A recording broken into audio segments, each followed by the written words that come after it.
नमस्कार दोस्तों। तो एक बार फिर मैं आपका स्वागत करता हूँ हमारे इस चैनल पे चैप्टर वाइज एमसीक्यू में।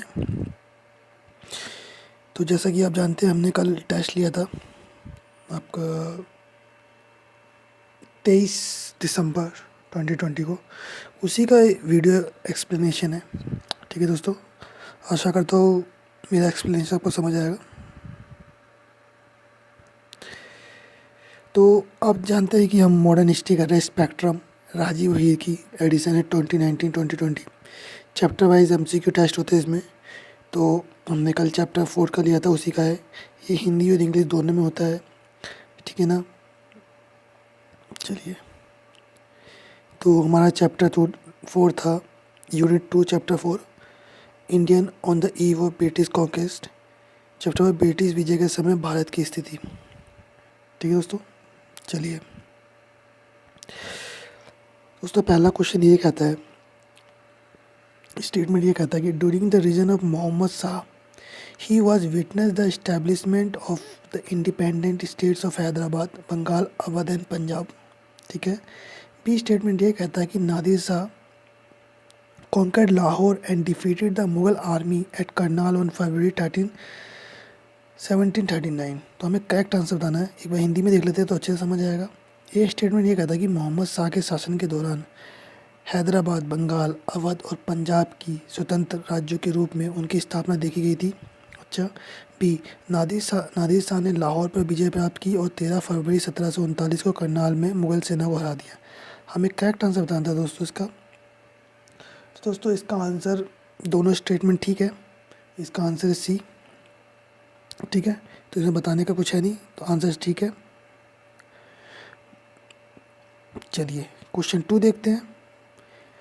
ये स्टेटमेंट ये कहता है कि Ahmad Shah Abdali invaded India several times between 1748 to 1767।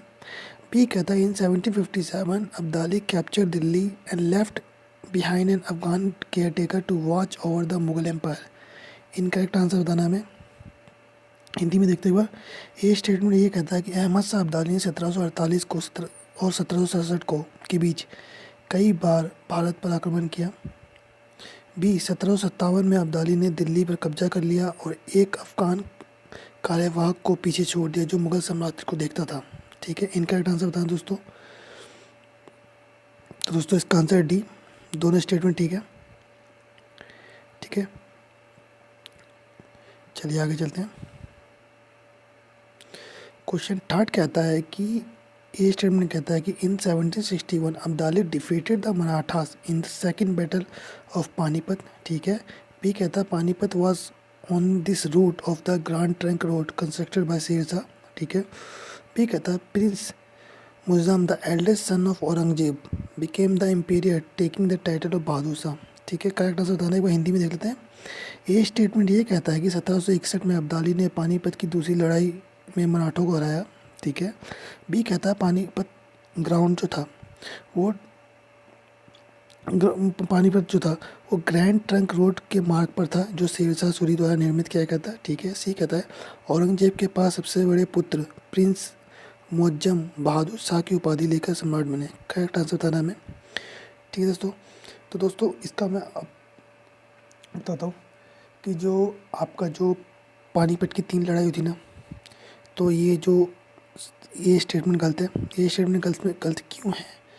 क्योंकि जो अब्दाली था ना, अब्दाली ने पानीपत की दूसरी लड़ाई में मराठों का है नहीं।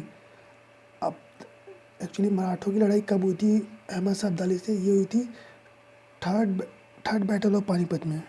ठीक है, थर्ड बैटल ऑफ पानीपत में हुई थी और ये हुई थी 1761 में।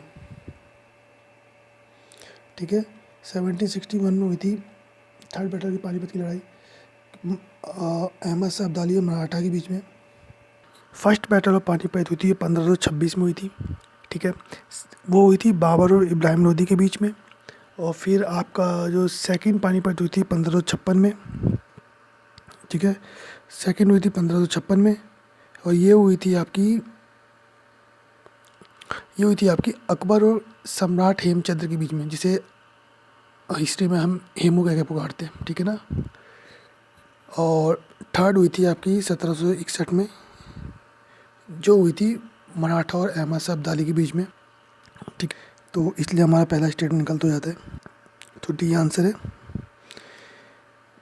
बहुत अच्छा क्वेश्चन है। क्वेश्चन 4 कहता है कि consider the statement who got title Shah e Bekhabar. Shah e बेखबर का टाइटल किसको मिला था, ये हमें बताना, करेक्ट आंसर बताना है। तो इसका आंसर है बहादुर शाह।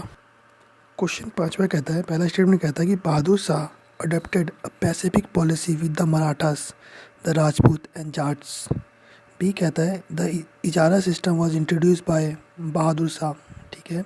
सी कहता है जहांगीर शाह अबॉलिश जजिया। डी कहता है Farrukh Siyar followed a policy of religious tolerance by abolishing jizya and pilgrims tax. Correct answer बताएं दोस्तों। मैं एक बार हिंदी में देख लेता हूँ, क्वेश्चन अच्छे से समझ आएगा। ये स्टेटमेंट ये कहता है कि बहादुर शाह मराठों, राजपूतों, जाटों के साथ एक शांतिपूर्ण नीति अपनाई। ठीक है। बी कहता है इजारा प्रणाली बहादुर शाह द्वारा शुरू की गई थी। सी कहता है जहांगीर शाह ने जजिया ख़त्म कर दिया। डी कहता है फारूक सियार ने जजिया और तीर्थ यात्रा कर को समाप्त करके धार्मिक सहिष्णुता की नीति का पालन किया। हमें करेक्ट आंसर बताना दोस्तों इसका 5वें का। दोस्तों ये बी नहीं है, 5वें का आंसर हमारा है आंसर डी। ठीक है। डी क्यों है, क्योंकि ए स्टेटमेंट सॉरी आपका बी स्टेटमेंट इसलिए गलत हो जाता है कि इजारा system was introduce by Bahadur Shah. नहीं, इजारा सिस्टम जो था ना वो इंट्रोड्यूस किया गया था जहादर शाह ने। ये जो जहादर शाह है ना, इसने इजारा सिस्टम इंट्रोड्यूस किया था। ठीक है। और इनको एडवाइस किसी दी थी, इनको एडवाइस दी थी जुल्फ़िकार खान ने। ठीक है। तो ये बी नहीं है, हमारा आंसर हो जाता है डी। ठीक है। चलिए आगे चलते हैं। क्वेश्चन 6 कहता है कि consider the statement regarding who got the title of Rangila. Rangila का टाइटल किसे मिला था। ठीक है। हमें करेक्ट आंसर बताना है दोस्तों, ये भी थोड़ा फैक्चुअल है। तो दोस्तों हमें ये इसका आंसर है दोस्तों ए, मोहम्मद साहब को मिला था। ठीक है। ये बहुत रंगीले मिजाज के थे उस समय।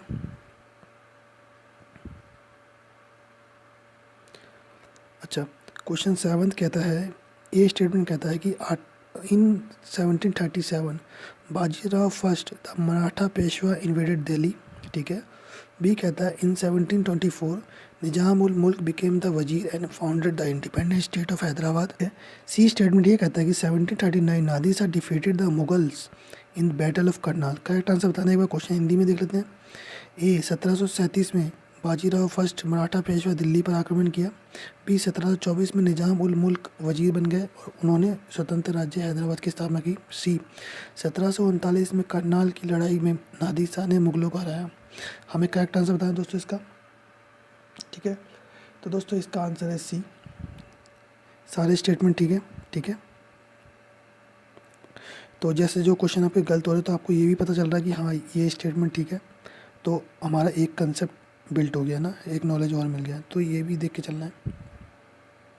ये स्टेटमेंट ये कहता है कि Shah Alam second reign saw the two decisive battle, the third battle of Panipat and the battle of Buxar. ठीक है। बी कहता है Shah Alam second issue of farman granting to the company in perpetuity the Diwani right to collect revenue of Bengal, Bihar and Madras.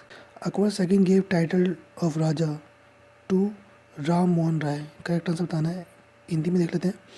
ये कहता है शाह आलम द्वितीय के शासनकाल में पानीपत की तीसरी लड़ाई लड़ी गई जो कि 1761 में थी, और बक्सर की लड़ाई लड़ी गई 1764 में।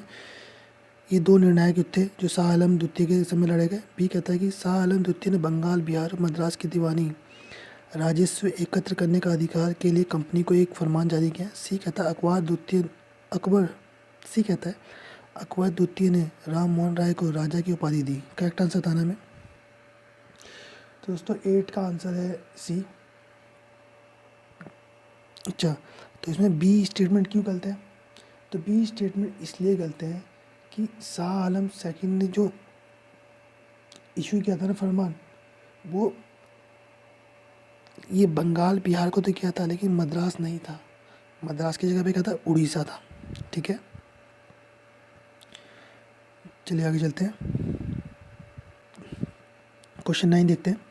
Regarding a futile attempt to declare him the Emperor of India, he was captured by the English and sent to Rangoon, where he died in 1862 statement is talking about home. ठीक है, हिंदी में लिखते संबंधित कथन में विचार करें, उसे भारत का सम्राट घोषित करने का निरर्थक प्रयास किया गया, उन्हें अंग्रेजों ने पकड़ लिया और रंगून भेज दिया गया, जहां 1862 में उनकी मृत्यु हो गई। बयान किसके बारे में बात कर रहा है? करेक्ट आंसर बताना दोस्तों में। तो ये बहुत इजी क्वेश्चन था, अगर आपने हिस्ट्री ढंग से पढ़ी है, ढंग से भी नहीं पढ़ी लेकिन आप पढ़े थोड़ा सा माइंड लगाएंगे तो बहुत इजी क्वेश्चन था ये। तो दोस्तों इसका आंसर है बहादुर शाह जफर।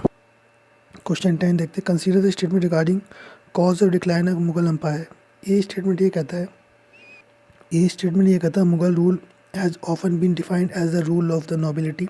ठीक है।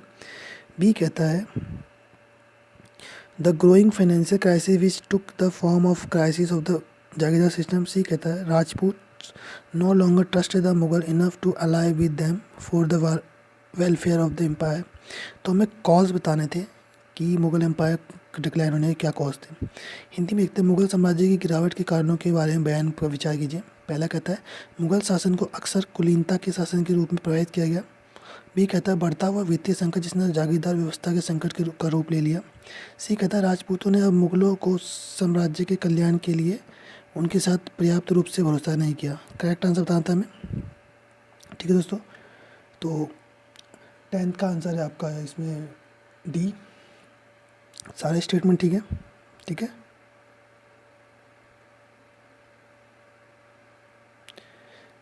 11 चलते हैं। ये बताना आपको, करेक्ट आंसर बताना है। स्टेट दे रखा है, रूलर दे रखा है आपको। ठीक है, तो ये थोड़ा फैक्चुअल तो ऐसे ही बता देता है आंसर इसका। इसका आंसर है डी। ठीक है, जो अवध थे उनके थे बुरहानुल मल्क। ठीक है, फिर आपके हैदराबाद के थे निजाम उल हक। ठीक है, फिर सी बंगाल के थे मुर्शिद कुली खान। फिर आपका डी मैसूर के थे हैदर अली। फिर आपका ई केरला के थे मार्तंडे वर्मा। पंजाब के थे रंजीत सिंह। ठीक है दोस्तों, चलिए आगे चलते हैं। क्वेश्चन 12 कहता है कि consider the statement regarding India on the eve of British conquest. ठीक है, ए Ranjit Singh proved to be an efficient administrator. He greatly modernized his army with the help of European. ठीक है, India used to import gold from Europe. ठीक है, Murshidabad and Patna was the only important center of textile industry. D कहता है drugs use to import from Africa. Hindi में देख लेते हैं, करेक्ट आंसर बताना हमें। ब्रिटिश विजय की पूर्व संध्या पर भारत के सामंत के व्यक्तित्व पर विचार करें। ये कहता है रंजीत सिंह एक कुशल प्रशासक साबित हुए। उसने यूरोपियों की मदद से अपनी सेना को आधुनिकीकरण किया। बी कहता है भारत यूरोप से सोने का आयात करता था। सी कहता है मुर्शिदाबाद और पटना टेक्सटाइल उद्योग का एकमात्र महत्वपूर्ण केंद्र बना। ठीक है, अफ्रीका से आयात करने के लिए इस्तेमाल की जाने वाली दवाएं। ठीक है, करेक्ट आंसर बताना था हमें। दोस्तों इसमें थोड़ी ज़्यादा एडिशनल इन्फॉर्मेशन भी है तो बताता हूँ मैं आपको। तो इसका आंसर जो है हमारा सी है। अब बी क्यों गलत है और सी क्यों गलत है, स्टेटमेंट बी और सी क्यों गलत है देखते हैं। India use to import gold from Europe. तो कह रहा है इंडिया जो सोने का करता था वो यूरोप से करता था। तो दोस्तों ये गलत है। उस समय इंडिया जो था वो आपका यूरोप से नहीं करता था। ठीक है, वो अरब से करता था।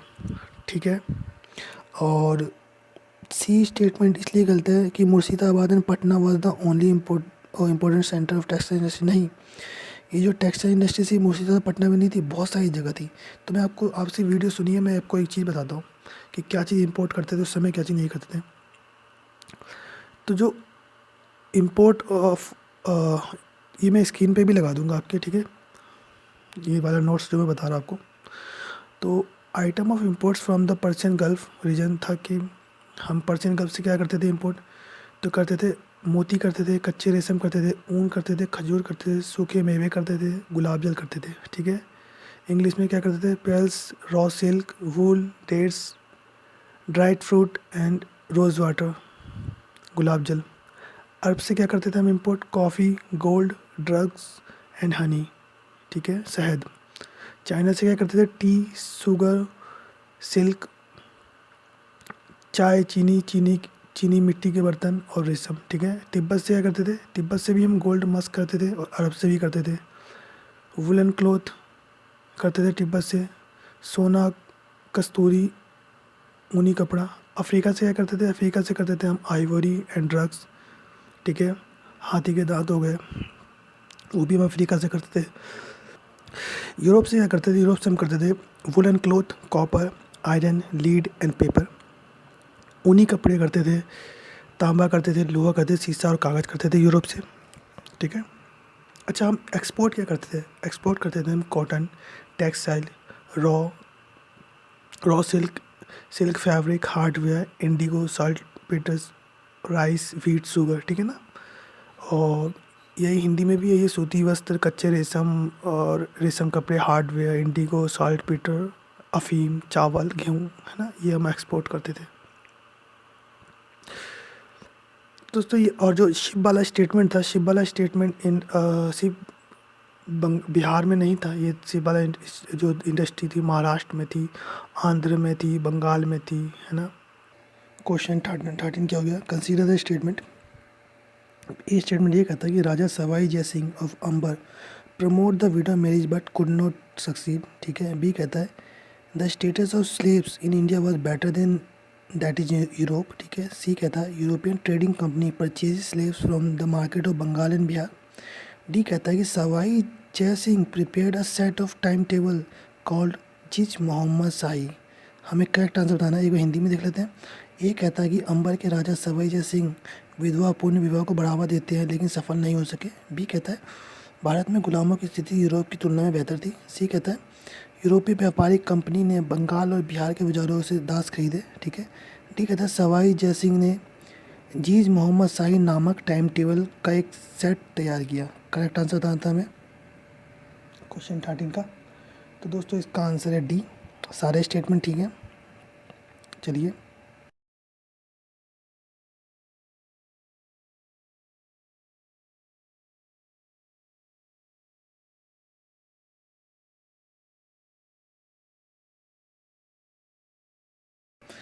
क्वेश्चन 14 कहता है consider statement regarding Zij Muhammad Shahi which was prepared by Sawai Jai Singh, what was the use of it. अच्छा, हिंदी में देखते हैं। जीज मोहम्मद शाही के बारे में कथन पर विचार किए जो सवाई जय सिंह द्वारा तैयार किया गया था। इसका उपयोग किस लिए किया जाता था? करेक्ट आंसर बताना है हमें, करेक्ट आंसर हमें बताना है इसका। तो दोस्तों क्या इसका आंसर स्टडी ऑफ कैलकुलेशन के लिए किया जाता है, study of astronomy, study of economy, study of society? तो हमें इसका आंसर बताना है दोस्तों। तो जो आपका 14 है उसका आंसर है आपका बी, खगोल विज्ञान के अध्ययन के लिए, स्टडी ऑफ एस्ट्रोनॉमी। तो ये याद रखना, बहुत इंपॉर्टेंट है, ठीक है। नेक्स्ट क्वेश्चन देखते हैं दोस्तों। क्वेश्चन 15 कहता है कि पहला स्टेटमेंट ये कहता है कि Padmanabhapuram palace is famous for mural painting. B कहता है Padmanabhapuram place located in Andhra Pradesh. C कहता था 18th century was the growth of Urdu language and poetry. D statement ये कहता है कि in south India Malayalam literature flourished under the patronage of Travancore ruler, ठीक है। हिंदी में देखते थे पद्मनाभपुरम पैलेस भित्ति चित्रों के लिए प्रसिद्ध है। आंध्र प्रदेश में स्थित है पद्मनाभपुरम पैलेस। सी 18वीं शताब्दी में उर्दू भाषा और कविता की वृद्धि हुई थी। डी कहता है दक्षिण भारत में मलयालम साहित्य का त्रावणकोर शासकों के संरक्षण में फला फूला। हमें करेक्ट आंसर बताना दोस्तों इसका। देखिए दोस्तों 15वें का आंसर है आपका सी। अच्छा, तो बी आंसर इसलिए गलत है, जो आपका पद्मनाभपुरम है ना वो लोकेटेड है केरला में, ठीक है, आंध्र प्रदेश में नहीं, इसलिए ये स्टेटमेंट गलत हो गया। चलिए आगे चलते हैं।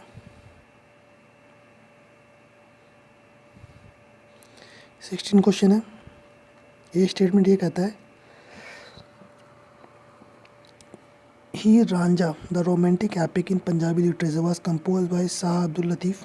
बी कहता है Shah Abdul Latif compose Risalo a collection of poem. C कहता है Tamil language was enriched by Sittar poetry. ठीक है। 19th century prominent Urdu poet were Mir, Sauda, Nazir and Mirza Ghalib. हमें करेक्ट आंसर बताना है इसका दोस्तों। हिंदी में देख लेते हैं। पंजाबी साहित्य में रोमांटिक महाकाव्य वीर रांझा शाह अब्दुल लतीफ़ द्वारा रचित थी। ठीक है। शाह अब्दुल लतीफ़ ने कविता का संग्रह रिसालों की रचना की। ठीक है। सी कहता है तमिल भाषा को सितार कविता से संबोधित किया गया। ठीक है। 19वीं सदी के प्रमुख उर्दू कवि मीर, सौदा, नज़ीर और मिर्ज़ा गालिब थे। करेक्ट आंसर बताता हमें। तो दोस्तों 16 का आंसर है बी सी डी। ठीक है। ए स्टेटमेंट गलत है। ए स्टेटमेंट इसलिए गलत है, जो हीर रांझा की जो रोमांटिक एपिक थी ना, वो शाह अब्दुल लतीफ़ ने नहीं लिखी थी, वो लिखी थी वारिस शाह ने। ठीक है ना, वारिस शाह ने लिखी थी, इसलिए स्टेटमेंट गलत हो गया। तो दोस्तों ये हमारे आज की वीडियो का लास्ट क्वेश्चन था। आशा करता हूँ आपको मेरे एक्सप्लेनेशन समझ आया होगा। पढ़ते रहिए। ठीक है। और ऐसे टेस्ट देते रहिए चैप्टर वाइज, इससे आपका एक कंसिस्टेंसी बनी रहेगी और प्रिपरेशन भी अच्छी होगी। जब आप किसी इंस्टीट्यूट का टेस्ट दोगे तो आपको ये नहीं लगेगा कि आपने कुछ पढ़ा नहीं है। ठीक है। और आपको थोड़ा कॉन्फिडेंट आया कि हाँ मैं एमसीक्यू भी चैप्टर वाइज करके आया हूँ। आप पहले चैप्टर वाइज एमसीक्यू कर रहे, देखिए आपका कितना इंप्रूवमेंट होगा। आप पहले चैप्टर वाइज एमसीक्यू कर रहे हैं, फिर आप किसी आपने इंस्टीट्यूट का ले रखा है, पेड ले रखा है, तो अच्छी बात है। नहीं ले रखा तो भी अच्छी बात है, फ्री में भी अवेलेबल है बहुत सारे टेस्ट। तो अब पहले आप चैप्टर वाइज कर रहे हैं, फिर आप इंस्टीट्यूट का कर रहे हैं, तो क्या होगा, आपके कितने क्वेश्चन आपके बिल्ड हो जाएंगे। हम टेलीग्राम पर टेस्ट लेते हैं जो कि फ्री ऑफ कॉस्ट है, नो चार्जेस है। ठीक है। अब रोज़ हम उस पर 30 क्वेश्चन डालते हैं। ठीक है। और 20 हम डालते हैं आपके लक्ष्मीकांत के, पॉलिटी के, और 10 डालते हैं हिस्ट्री के, तो 30 क्वेश्चन होते हैं। ठीक है। अब एंड ऑफ द मंथ आप सॉल्व करते हो 900 क्वेश्चन, मतलब 900 क्वेश्चन आप हमारे टेलीग्राम ग्रुप से ही करते हो, जो कि एक फ़्लो में चलता है कि जो आपने पढ़ा उसका टेस्ट दे दो, जो आपने पढ़ा उसका टेस्ट दे दो। टेस्ट देते रहो, एमसीक्यू सॉल्व करते रहो, जो ज़्यादा टाइम नहीं लगता। जो क्वेश्चन नहीं आ रहा कोई बात नहीं, आपको उसमें नॉलेज मिल रही है ना, उसको एज ए नॉलेज लीजिए। और टेस्ट आपका नॉलेज चेक करने का नहीं है, टेस्ट को ऐसे लीजिए कि अब मैं कुछ नया चीज़ पढ़ रहा हूँ। ठीक है। बोरियत होती है टेस्ट लेने में, मुझे पता है, 1-2 दिन इंसान करता है, 2 दिन करता है, 3 दिन करता है, फिर बोरियत नहीं। इसी को तो कंसिस्टेंसी और डिसिप्लिन कहते हैं। ठीक है ना। तो आशा करता हूँ आपको मेरी एक्सप्लेनेशन समझ आई होगी। धन्यवाद।